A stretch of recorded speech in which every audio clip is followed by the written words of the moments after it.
Hello, hi. My name's Haleaka. I'm going to be your nurse for today. What's your name? Sandra Bullock. Date of birth? 6/30/84. Okay. And that's correct. And how are you doing today? You doing okay? It's a lot of change. I'm going to go ahead and wash my hands and then I'll come back for your postpartum assessment, okay? All right. So I'm going to wash my hands, then grab my gloves. Well, looks like your bed is I probably might just raise it just a little more, okay? Perfect. Okay, so how are you feeling emotionally? You feeling okay? Have you been able to bond with baby? Do you have good support at home? Yeah, got good support? Well, that's great. What I'm gonna do is I'm gonna do your assessment. I'm gonna do your vital signs, which is important, okay? So I'm gonna check all of your vital signs, your blood pressure, so I'm gonna take her blood pressure. Your blood pressure, normal findings are between 120/80 for a blood pressure. I'm gonna do your pulse, your heart rate, and normal findings are between 60 and 100 beats per minute. I'm also gonna do your respirations, which normal findings for respirations is between 12 and 20 breaths per minute. I'm going to also ask about your pain level. You know, are you in any pain? Not much pain. Okay. Well, on a scale of 1 to 10, where is your pain level at? Oh, 3. Okay, 3 we can do. Where's your pain at? In your belly area? Okay. So does it feel intense? Is it sharp or dull? A dull pain? Okay. Okay, that is fully noted. I can always check to see if we got something for you for medication for pain. I'm going to go ahead and assess your breasts, okay? So I'm just going to bear it right here. What I'm looking for is patency in both breasts, and it looks like good. It's full, probably tender. I also want to make a note of her nipples to see if they're flat, inverted, or everted, and that there is presence of colostrum. It looks good. I'm also going to now, and while I was doing that, I could see her skin. She's got great skin. There's good capillary fill. There's no turgor. She's hydrated. She's warm. Not diaphoretic. Now that I'm going to expose your belly, I'm going to be looking at her uterus. We're going to do like the fundal height thing, which is at midline. It should be at the umbilicus. I got my hand at the base of the uterus and right up here at the umbilicus. Sandra, I'm going to be pushing down on it, okay? I'm going to just see where your uterus, your fundus is at. So I'm going to be pushing. If I was to feel it on the right side would mean that her bladder is full. But if I was to feel the fundus on the left side, that would mean that there could be possible hemorrhaging. And so what I want to feel is that it's at the midline and it's firm. Whoa. It's firm. So that, and then I also checked with the lochia to see, and she's got just a moderate amount on her pad.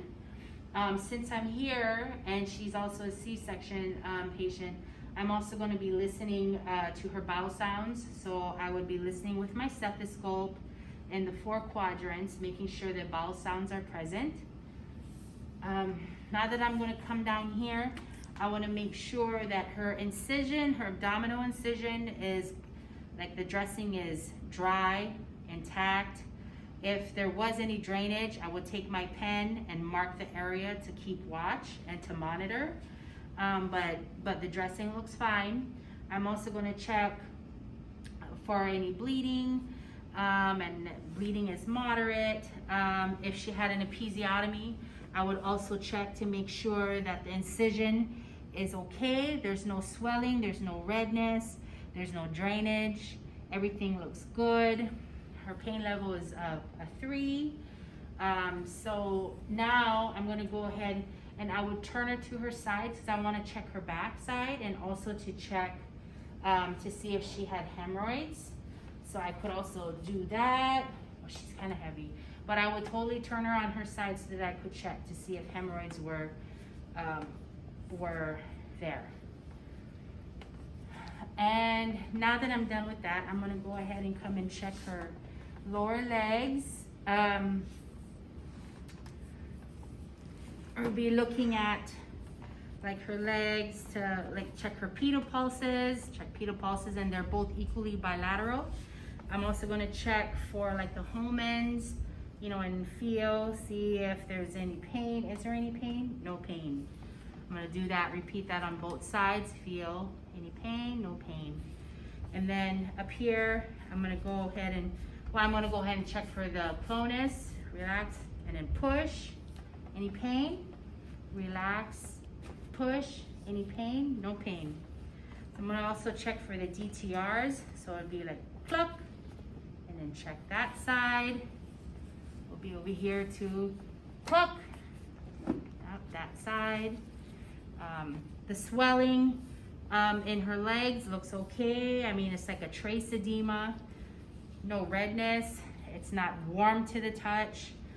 So her legs look good. Another thing I want to let you know is about the warning signs that and for education purposes of what to look for when you leave here. If you have any chest pain, these are things to let the doctor know. If you have any chest pain, any obstructed breathing or shortness of breath, let the doctor know. If you having seizures, it could be to having possible high blood pressure. If you have high blood pressure, you could get seizures, that's important to watch out for. Any thoughts of hurting yourself or baby, please let someone know. Any bleeding, if you're having to change your pad, if you're filling up a pad every hour, that is too much bleeding. You need to call us or come back in. Incision on the bleeding, keep on watching for signs of infection. If you notice that the drainage is more than what it used to be, or if there's tenderness, pain, let us know. Your legs, if you notice that your legs are red, swollen, and there's pain and warmth when you touch it, call us right away. That's important. If you get a temperature greater than 100.4, let us know. If you have a headache that won't go away with Tylenol, let us know. Or if you got vision changes, if you're like dizzy, let us know, okay?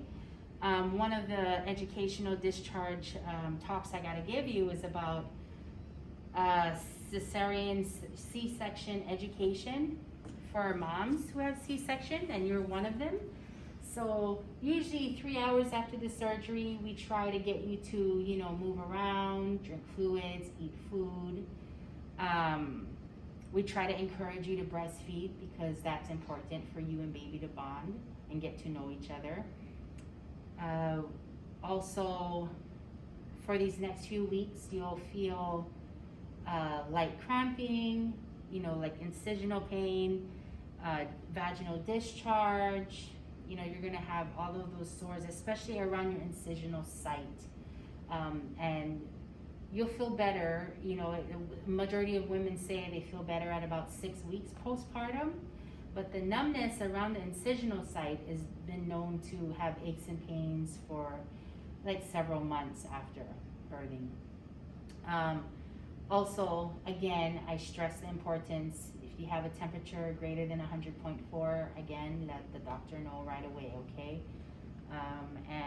Or if you have difficulty breathing, okay, let the doctor know. Other than that, I think you did good. Everything's all right. I'll go and look at what I can bring you for your pain meds. Do you have any questions? No? Okay, Sandra. Thank you very much. I'm gonna lower your bed now and give you your call light.